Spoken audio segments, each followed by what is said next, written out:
તો તમે અહીંયા જોઈ શકો છો આવડું મોટું તપેલું છે, અત્યારે આમાં પાણી ગરમ થાય છે અને ભાઈએ કીધું કે આમાં એક તપેલાની અંદર 400 કિલો દાળ તૈયાર થાય. અત્યારે આપણે ગેટ પાસે આવી ચૂક્યા છે, બાપા સીતારામ લખેલું છે. આજે આપણે ગેટની અંદર આજે એન્ટર થયા. ગુરુ પૂર્ણિમાનો દિવસ હોવાથી આજે લાખો શ્રદ્ધાળુઓ અહીંયા બાપા બજરંગ દાસના દર્શન કરવા માટે આવ્યા છે. અમે જાણ્યું તો દર ગુરુ પૂર્ણિમાના દિવસે 10 લાખથી વધારે લોકો અહીંયા દરેક ગામ અને શહેરોમાંથી દર્શન કરવા માટે આવે છે. અને આપણે જોઈએ તો જમણી બાજુ આપણે અહીંયા કાર્યાલય આવેલું છે અને એની એક્ઝેક્ટ સામે મસ્ત ભવ્ય બાપા બજરંગ દાસનું મંદિર છે. ત્યાં લાખો શ્રદ્ધાળુઓ દર્શન કરીને શાંતિનો અનુભવ કરે છે. અને એક્ઝેક્ટ એની જમણી બાજુ આપણે જોઈએ તો નાનું એવું મંદિર છે. ડાબી બાજુ જોવા જઈએ તો નાનું ત્યાં પણ એક મંદિર છે. તો ચાલો જોઈએ આ બંને મંદિર શેના છે અને શું છે. આવો મારી સાથે. તો અહીંયા આપણે ડાબી બાજુ છે કાળભૈરવ દાદાનું મંદિર છે, ચાલો બતાવું. આપણે ડાબી બાજુ જોવા જઈએ તો મસ્ત કાળભૈરવ દાદાની મૂર્તિ છે અને બધા શ્રદ્ધાળુઓ અહીંયા દર્શન કરે છે.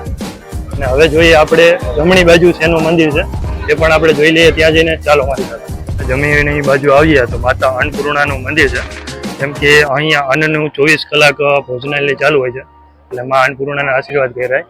અને બધા શ્રદ્ધાળુઓ અહીંયા દર્શન કરી રહ્યા છે. આપણે માતા અન્નપૂર્ણાના દર્શન કર્યા તો જમણી જ બાજુ આપણે આરોગ્ય વિભાગ છે, ત્યાં જેને કોઈ મેડિસિન જોતું હોય, દવા જોતી હોય તો મળી જાય.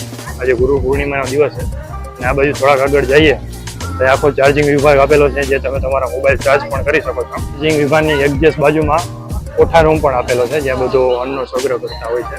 મસ્ત મજાના જે મહિલા મંડળ છે અત્યારે બાપા બજરંગ દાસનું દર્શન કરે છે.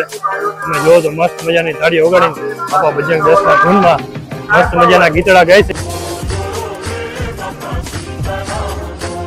આજે અત્યંત પવિત્ર દિવસ છે અને બાપા બજરંગ દાસના ભક્તો અને સેવકો મસ્ત મજાનું મીઠું મીઠું દૂધ જાયફળ નાખીને લોકોને પીવડાવે છે અને બધા મોજથી પીવે છે, આનંદ લે છે. ચાલો બાપા બજરંગ દાસના દર્શન કરીએ.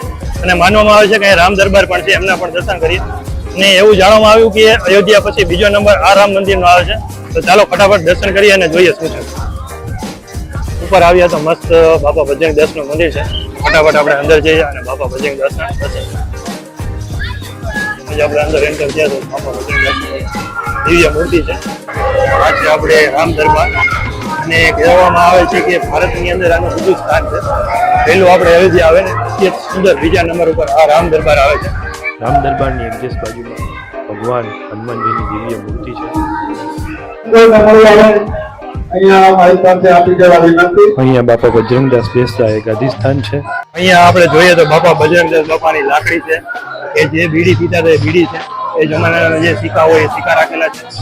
એમની એક માળા છે, પ્લસ એ જે સૂતા છે, ગાદલા છે, ગોદડા છે, ઓશિકા છે, એ બધું રાખેલું છે.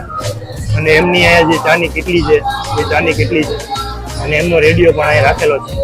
અને જો તો બાબા બજરંગ દાસની બંડીઓ પણ રાખેલી છે અહીંયા. કહેવામાં આવે છે જ્યારે બાબા બજરંગ દાસ આ બંડી પહેરતા ત્યારે એમના ખીચા કોઈ દિવસ ખાલી ન રહેતા અને શ્રદ્ધાળુઓને બધું જ બાબા બજરંગ દાસે જે પત્ર લખ્યો તે પત્રો પણ લખેલો છે. તો ફાઇનલી આપણે આગળ જોયું બાબા બજરંગ દાસની લાકડી છે, બંડી છે, એમની વિડીયો છે એ સાચવેલો હતો. એમાંની એક વસ્તુ છે આપણે એમ્બેસેડર ગાડી, એ પણ સાચવેલી છે. બાબા બજરંગ દાસને કોઈ પણ સ્થળે કોઈ પણ જગ્યાએ જવું હોય તો આ ગાડીમાં બેસીને સફર કરતા હતા. આ એ જ ગાડી છે એમ્બેસેડર ગાડી, એ સમયની બાપા બજરંગ દાસ વખતની. બાપા બજરંગ દાસનું જે આજે અધ્યાત્મા જે મંદિર છે એ આખું વુડમાંથી તૈયાર કરેલું છે. તમે જોઈ શકો છો ધજા સહિત આખું લાકડામાંથી તૈયાર કરેલું મંદિર છે. પ્લસ આ જે જમાનાના જે કાંસાના વાસણ છે, કાંસા હોય અથવા પિત્તળ છે, બધા છે જેમાં ઢોલ, થાળી, જે બાબા બજરંગ દાસ જેને જમાડતા હતા એ બધા વાસણ અહીંયા આપેલા છે, થાળીઓ સહિત, વાટકા છે, બધું છે.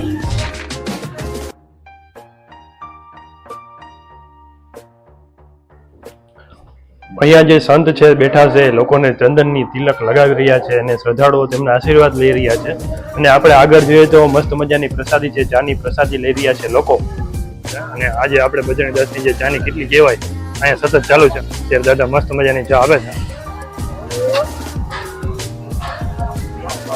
24 કલાક આ ચાની કેટલી ચાલુ હોય આવી જ રીતના બાપા બજરંગ દાસની. એવા જ આપણે ગેટની અંદર આવ્યા તો ડાબી બાજુ બાપા બજરંગ દાસ મંદિર આવ્યું. તે આપણે દર્શન કરી અને સીધા આવ્યા તો આપણે ઠંડા પાણીનું પરબ છે, તે આપણે ઠંડુ પાણી પીને થોડાક જ આગળ વધ્યા તો ભોજનશાળા આવે છે. ત્યાં લાખો શ્રદ્ધાળુ આજે પ્રસાદ લે છે બાબા બજરંગ દાસનો. તો ચાલો આપણે પણ જઈએ અને જોઈએ. જેવા જ અહીંયા આવીએ તો અહીંયા રસોઈ કંઈક અલગ જ રીતના તૈયાર થતી હતી. અને ડાબી જ બાજુ જોઈએ આપણે તો અહીંયા જે ચૂલો સળગાવે છે એમાં ઘાસનું ભૂસું નાખીને સળગાવે છે, જેથી કરીને ઉપરના તપેલા ગરમ થાય અને રસોઈ તૈયાર થઈ શકે. અને અહીંયા જે માણસો છે એ સતત કાર્યરહિત હોય છે અને અહીંયા જે નળ હોય છે એમાં આપણે આ રીતના કંઈક શાક બહાર આવે છે જેથી કરીને તપેલા ઉચકવાની જરૂર નથી રહેતી. તો ચાલો હવે આગળ જોઈએ ઉપર જઈને કઈ રીતના પ્રોસેસન કઈ રીતના બને છે જાણીએ. ચાલો, આજે ગુરુ પૂર્ણિમાનો દિવસ છે અને તમે જોઈ શકો છો મોટા મોટા તપેલામાં બધી વસ્તુ તૈયાર થઈ છે અને અહીંયા સ્વયંસેવક હાજર છે. આપણે એમને પૂછી કેટલી ક્વોન્ટિટીમાં તૈયાર થતું હશે, શું છે ને શું નહીં. તો જય બાપા સીતારામ. બાપા સીતા શું નામ તમારું? ઠાકોર જગાજી. એવું છે. તો આજે અત્યારે તમે શું આમાં શાક તૈયાર થતું હશે? આમાં શાક તૈયાર થાય. એટલે એક તપેલામાં કેટલી ક્વોન્ટિટી આવતી હશે? એક તપેલામાં 400 કિલોગ્રામ. 400 કિલો આવે એક તપેલાની અંદર. તો આપણે તમારે ખાલી કરવા હોય તો ખાલી કરવા વાલ સિસ્ટમ. અચ્છા, વાલ સિસ્ટમ. એટલે અહીંથી ઊંચું વાલ કરો ઉપાડી લેવાનો ને વાલ ખોલી દેવાનો એટલે ઓટોમેટિક તપેલામાં આવી જાય. આવી જાય. ઓકે. ઈ પ્લસ દાળ તમે કઈ અહીંયા જ બનાવો કે? દાઈ સામે તપેલામાં. અચ્છા, સામેના તપેલામાં દાળ બનાવો. ત્યાં પણ કેટલી ક્વોન્ટિટી? એકમાં 400 કિલો. એમાં 400 કિલો. અચ્છા, ઓકે. ત્યાં પણ તમે જો બે તપેલા છે એટલે 800 કિલો તૈયાર થાય અને અહીંયા 400 ના 3 તપેલા છે એટલે 4 તેરી 12, અહીંયા 1200 કિલો જેવી તૈયાર.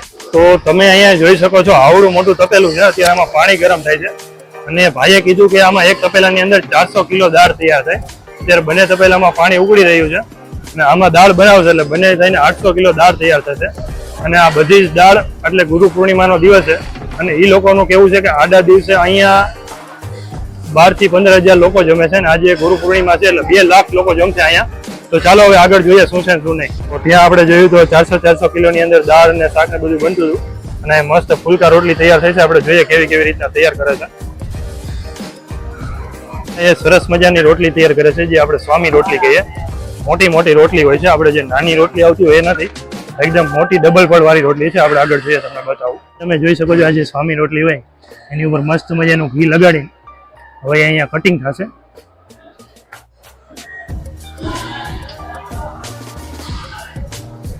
અત્યારે મસ્ત મજાના ભાત આપી લીધા છે અને સેવકોની મહેનત એવડી કે એ લોકોના પગ ન બળે એટલે એના માટે નળીથી પગમાં પાણી નાખવાનું પણ ચાલુ છે અને ઉપર તમે જો ભાત કાઢે છે એ લોકો. તો બધા સ્વયંસેવકો પોતપોતાની રીતે સેવા આપી રહ્યા છે. ઘણા લોકો પીરસે છે અને લાખોની સંખ્યામાં શ્રદ્ધાળુઓ આજે અહીંયા પ્રસાદી લે છે બાપા વજનદાસને ત્યાં અને સેવાનો મોકો લે છે, પીરસે છે. એમાંની સેવા કરવાનો લાભ આપણને પણ મળ્યો બાપા ભજનદાસને ત્યાં અને મીતભાઈએ પણ સેવાનો લાભ લીધો છે અને આપણને પણ પ્રસાદી લેવાનો મોકો મળ્યો અને લાખો શ્રદ્ધાળુઓ અત્યારે પ્રસાદી લઈ રહ્યા છે. તો ચાલો આગળ વધીએ વિડીયોમાં. ફાઇનલી આજે ગુરુ પૂર્ણિમાનો દિવસ હતો અને બાપા ભજનદાસની ત્યાં આપણે પ્રસાદીનો લાવો લીધો અને સેવાનો પણ લાભ લીધો. તો ફાઇનલી હવે આ વિડીયો આપણે સમાપ્ત કરશું. જો તમને અમારો આ વિડીયો સારો લાગ્યો હોય તો લાઈક, શેર અને સબસ્ક્રાઈબ કરવાનું ન ભૂલતા. મળીએ એક નવા વિડીયો સાથે. ત્યાં સુધી જય બાપા સીતારામ.